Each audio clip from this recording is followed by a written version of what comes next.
Yo, what's good? Welcome to another installment of Black Man's Thoughts. You know what I mean? Over here talking about the Baltimore Ravens. Again, couldn't come, man. I've been having some issues with my camera situation. But yeah, man, let's get into it. I'm gonna start off, man, with what I forgot. And I couldn't do, and that was the Pittsburgh Steelers game. I'm gonna just run through that real quick, man. A bullshit ass game. Shouldn't have lost. Dropped 3 touchdowns, 8 drops, 10 drops. It doesn't matter, bro. Like I'm tired of that. I'm really tired of that. I think a lot of times, a lot of the fans is frustrated because we've seen certain things before. We've seen the weakness in the mentality when it comes to pressure. And when another team is like, hey, we're willing to fight back. We're willing to punch you back. We're willing to, in the fourth quarter, we're willing to put it all on the line, just like you say you are.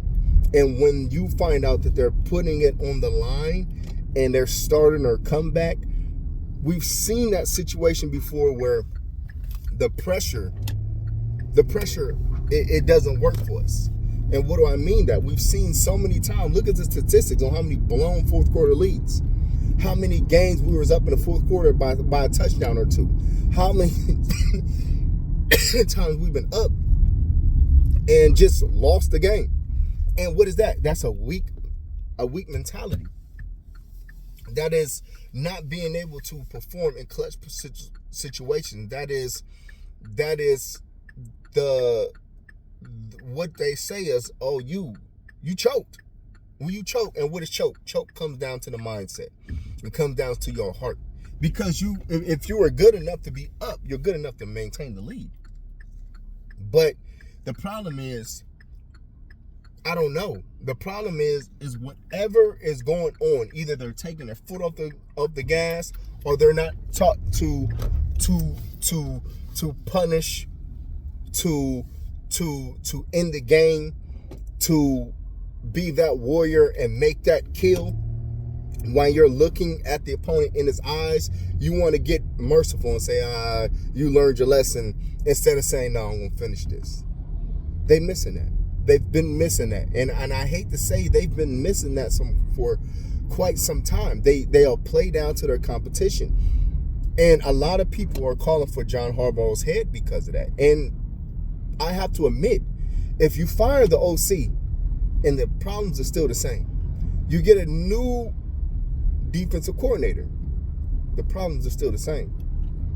You get Dr. Rush, new receiver coaches, new quarterback coaches, the problems are still the same.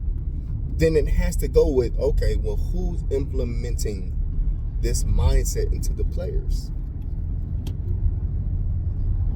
If you can answer that question and it's not John Harbaugh, then I would like to see you put that in a comment and put some information behind that. But not saying that John Harbaugh isn't a good coach. He is. He's a good winning coach.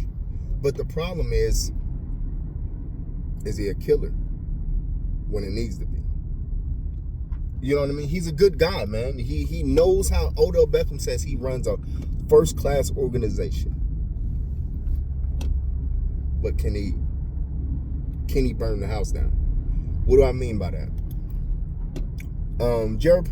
Joey Porter Jr., when he was talking about his last stand against Odell, he said Tomlin was talking about when the house is on fire, they're going to try to burn it down. We need that to be John Harbaugh's mentality. We need that to be. John Harbaugh's mentality is, when the house is on fire, stand back and let the fire department come and put it out, make sure all the people's out. But there are circumstances where you're just like, hey, just let it burn. Just let it burn. It'll be better if you just let it burn. And I say all that to say, man, there's something that is going on that we all see if you've been watching this team. And it's there's a weakness in the mindset. They're afraid to hit that kill switch. You have this high potent offense. There's no reason why you're scoring 10 points against the Pittsburgh Steelers. So off that game, we're past that. We lost. They got one on us. They shouldn't have. We had the game and we dropped it.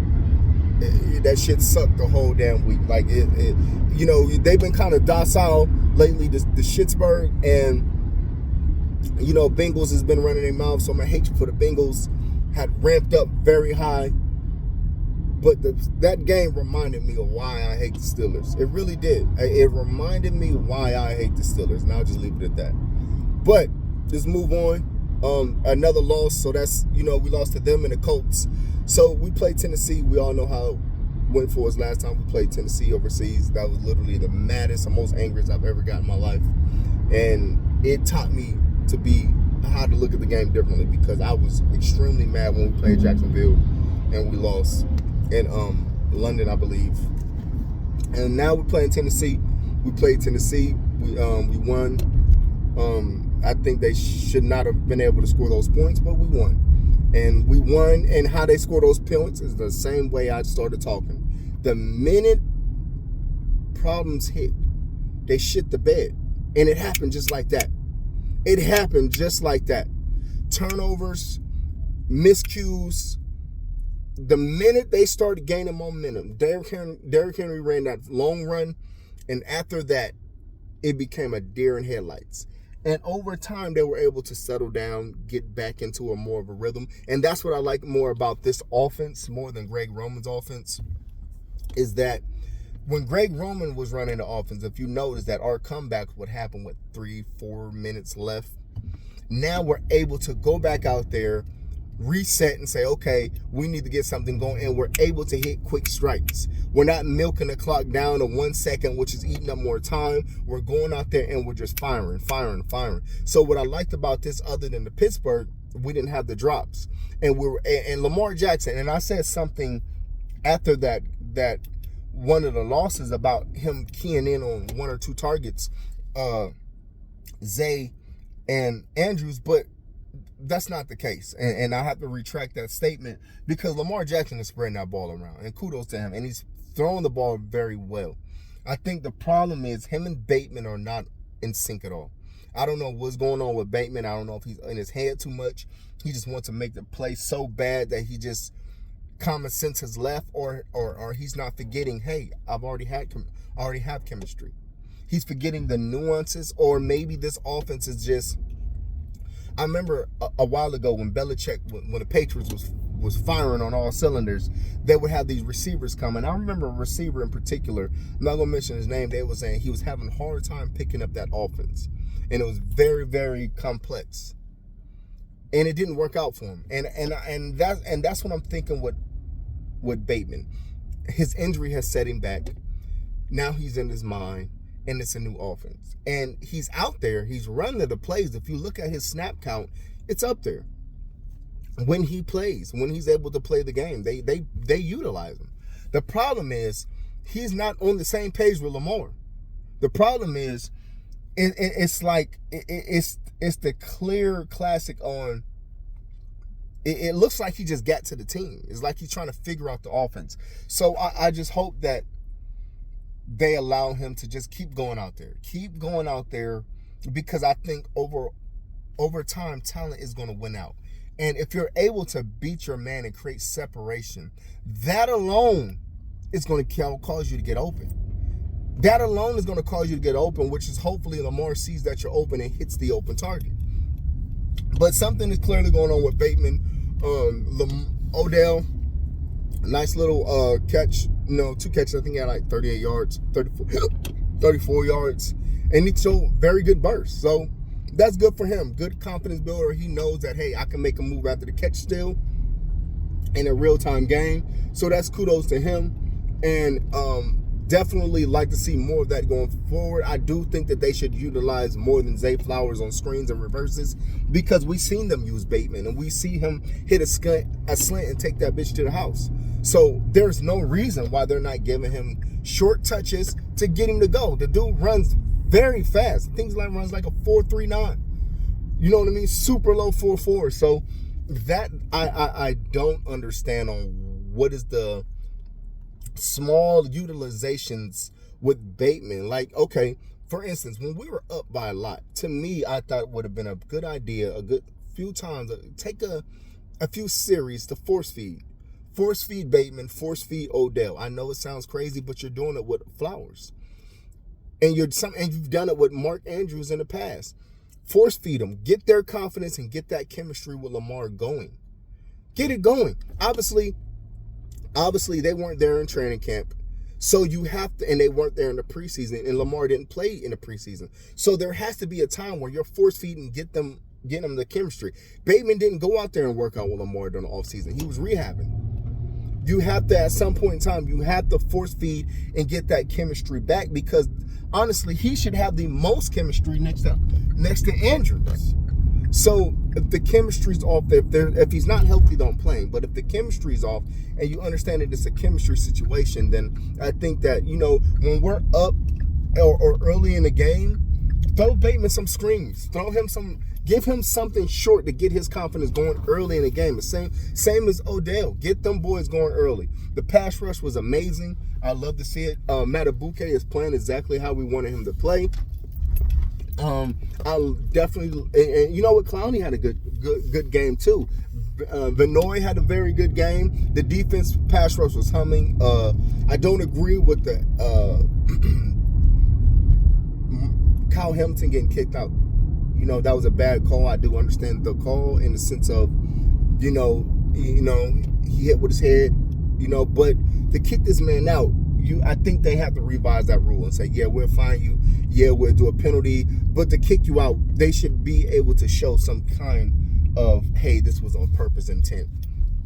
You know what I mean? Just because it was a hard hit, some people are just explosive and they just naturally hit hard. I was one of them. I just naturally hit hard. And there is no soft hit. It's when we hit, we're going to hit. It's football. This is just how it hit. Because if I start doing that, then I start hurting my body.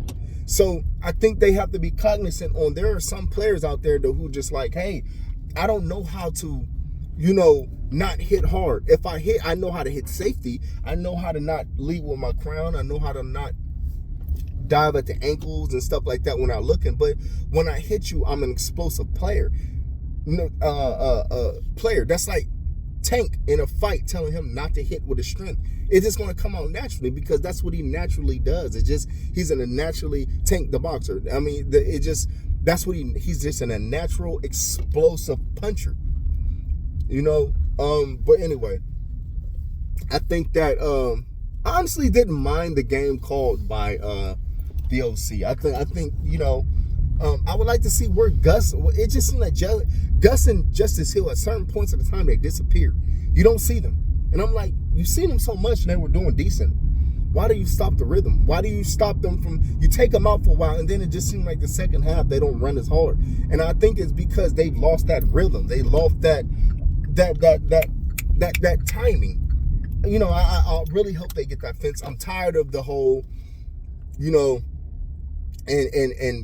games where there's another tough opponent, oh, the line sucks.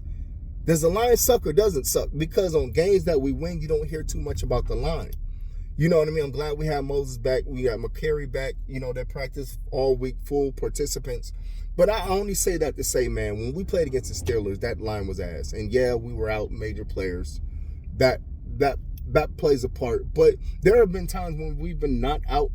And, you hear when we play those good pass rushing teams, then it becomes the line is a weakness. But in the other time, you don't hear about the line as a weakness. Matter of fact, going into this year, it was supposed to be a strength because they was all supposed to be coming back. So, I definitely, I definitely think, when we play, I definitely can't wait till we play the Detroit, because Detroit, they have a good coach who's going to come after you.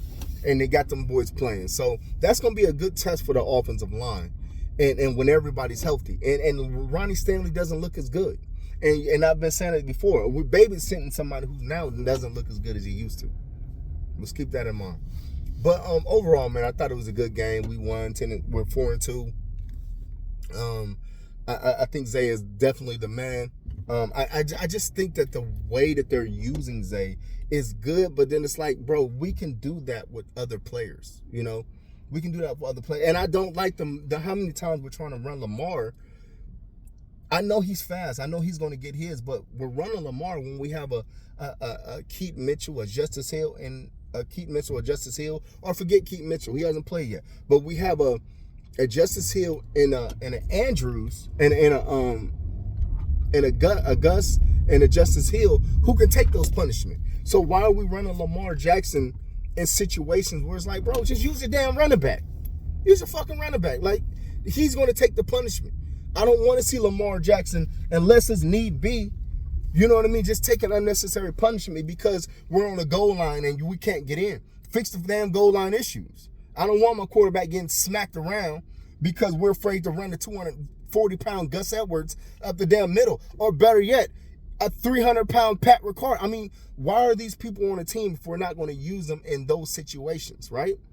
I mean, I'm not saying why Gus isn't on the team because he's one of our best players or one of our top players, but I'm just saying in that situation, there is a reason why you got Gus, Kolar, Andrews, Likely. That's 4 potential blockers right there. 4 potential blockers, but you run a Lamar Jackson when you can run a Gus behind all that. Or you can run a Ricard behind all that. Of course, they're not the runner Lamar is, and you can do different packages in different situations, but the problem is we haven't scored on it. So it'll be different if Lamar Jackson was scoring all these red zone TDs. We're running the quarterback option in the goal line, but the fact of the matter is we're struggling running in the goal line situation. So I don't want the brunt of the pain going towards my quarterback who still isn't getting in. If he's not going to get in, if it's not working, just run the running backs and the power players that are supposed to take those hits, you know? So I still would make a move for Chase Young, even though we're tied for first, if not first in the league in sacks, second, first. I would. This is when that Tomlin shit comes out, when it says, when the house is on fire, they're going to try to burn it down. Well, shit, if you first in sacks, go get a dog. Burn that bitch down. Really separate yourselves. Really separate yourselves, and then have a Geno Stone, a Kyle Hamilton, and a Williams, or a Geno Stone, Kyle Hamilton, and a Marcus Williams, who doesn't even seem healthy. Then you can have them in the backyard and just let these killers eat, and you still got good coverage deep, you know. But I don't know, you know. I'm not a defensive coordinator or whatever. I'm just going my perspective. You know, it'll be interesting to see more of the film when it comes out. On the line, the defensive line 8, man. Madubuike is a beast, bro. That boy was eating. Clowney was eating. I mean, I'm just really proud of the pass rush, and we're doing that without a top dog. You know what I mean? But I do think it's going to be some games where we're not going to be able to just push. Madubuike is not going to get there. So if he's not going to get there, I want that young stud to come off that edge consistently. We don't have that in Oweh and Ojabo. Why? Because they haven't yet to be improving. We just have players. Bowser's coming back, but shit, I wouldn't trust a Bowser. He hasn't been here all year. He hasn't even been in any training camp. How can you trust anything that he's going to do with that leg? At some point in time, when he starts doing it, he's just now getting used to doing certain things. At an NFL level, you can't expect him to come in there and start being a sack artist, is what I'm saying. I mean, hopefully you can, but I wouldn't expect it. So, you know, we 4-2. You know, we just beat Tennessee. I'm proud of that. Let's go Ravens. We're going into Detroit, I think, at home. And you know what? I don't think we lost anybody substantially. I mean, Marcus Williams, he got hurt with a hammy, but to me, Marcus Williams was just somebody who just biding his time. I think his shoulder is a lot worse than what they're trying to say, and it's a pain situation. And over time, I don't think 18 weeks plus playoffs. I mean, you can't expect to have him out there the whole time like that with that shoulder. I don't care what they say. So now he's got a hammy. So Geno Stone's back. Kyle Hamilton, you know, is coming back next week. Hopefully, I don't think no suspension, but we'll see. But yeah, man, that's my thoughts for today, bro.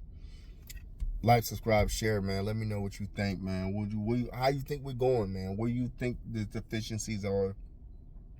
I do think Lamar's playing better. He definitely seems to be better than last year. I really do think that he is a better player than last year. And that's what you want from your best player on the year. So kudos to that. Kudos to the OC. Kudos to the DC defensive coordinator, man. Hell of a game. Much love to y'all, man. Shalom, shalom. Black Man's Thoughts.